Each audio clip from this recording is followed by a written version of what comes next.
There are only a handful of ways companies actually make money. Different products, different industries, but the same underlying models. Let's start with the simplest one. Direct sales is where money is exchanged for a product or service in a single transaction. For example, a carpenter makes a chair and sells it to a buyer. You pay once, and ownership or access is transferred immediately. There are no renewals, no ongoing fees, and no long-term relationship required. It's simple, visible, and familiar, which is why many people assume all businesses work this way. In reality, it represents only a small portion of modern revenue models. A subscription model works differently. Instead of paying once, you pay repeatedly for continued access over time. For example, with a gym membership. You don't own the exercise machines, you're paying for access to them. Stop paying, and access ends. In this model, retention matters more than individual sales. Losing one customer doesn't matter much.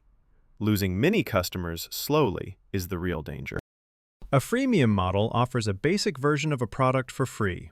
Advanced features, higher limits, or better service require payment. For example, a cloud storage service. Some storage is free, but more capacity and features are paid for. Or a computer game. It's free to play, but offers in-game purchases for cosmetics or advantages. Most users never pay at all. A small group does, and that small group quietly funds the entire system. Free access drives adoption, familiarity, and habit. Payment is positioned as an upgrade, not a requirement. An advertising model generates revenue by selling audience attention. Users consume content without paying directly. Advertisers pay to place messages in front of those users. Like this video. You're not paying me to watch it, but advertisers pay to reach you. Your attention generates the revenue. So please, hang around a bit longer. Maybe like and subscribe to help the channel out? A commission model earns money by taking a small cut from transactions between others. For example, platforms that sell concert tickets or online marketplaces where buyers and sellers trade with each other. The platform doesn't own the tickets or the items being sold. It simply takes a small cut from every transaction. Each individual fee is tiny, but when thousands or millions of transactions pass through, those small amounts add up. Scale matters far more than margins. A licensing model sells permission rather than products. For example, a software tool sold to multiple businesses under an annual license. The software is built once. Many organizations pay for the right to use it. The creator keeps ownership. Revenue grows through reuse, not production. However, it often requires regular updates to encourage people to renew their license. Markup earns money by buying something cheaply and selling it for more. For example, a shop buying snacks from a wholesaler and selling them to customers. Unlike direct sales, the seller hasn't made the product. They buy items cheaply in bulk and sell them at a higher price. The razor and blades model makes entry cheap and continuation expensive. The initial cost of the base product feels low and harmless, but you can't keep using the first product without repeatedly buying the second. For example, you buy a printer, but it only works with compatible ink cartridges. Those cartridges are expensive and must be replaced regularly. Ongoing refills generate the profit.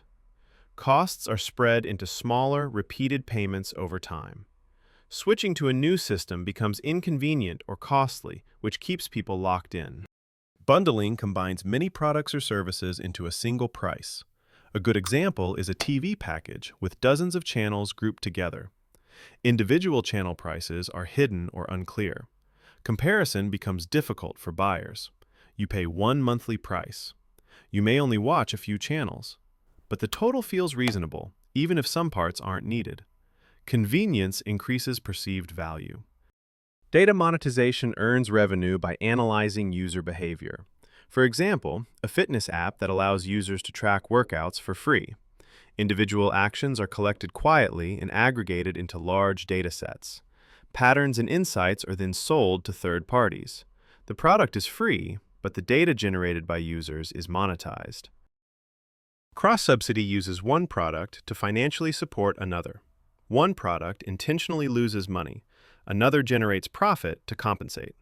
This is similar to the razor and blades model, but the products are often unrelated.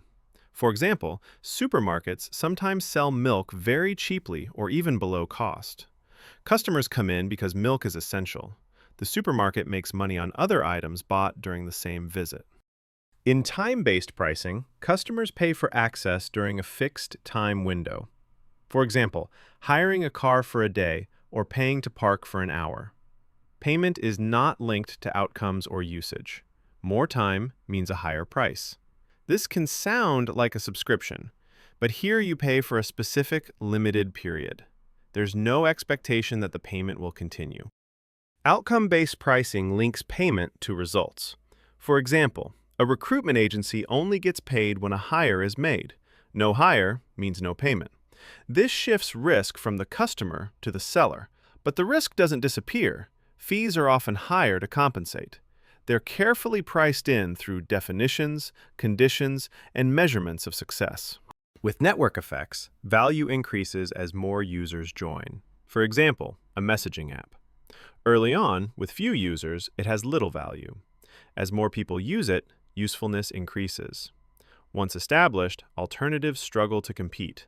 Leaving becomes inconvenient because everyone else is already there. Scarcity increases value by limiting supply, like limited edition trainers or early access tickets. Sometimes the limits are real, sometimes they're artificial.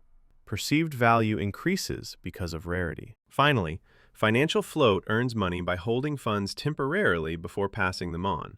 Interest is earned during that time. Margins are tiny, scale is enormous. Time does the work. Because nothing obvious is taken, most people never notice it happening. So once you can see the model, behavior becomes predictable, even if you may not like what you see.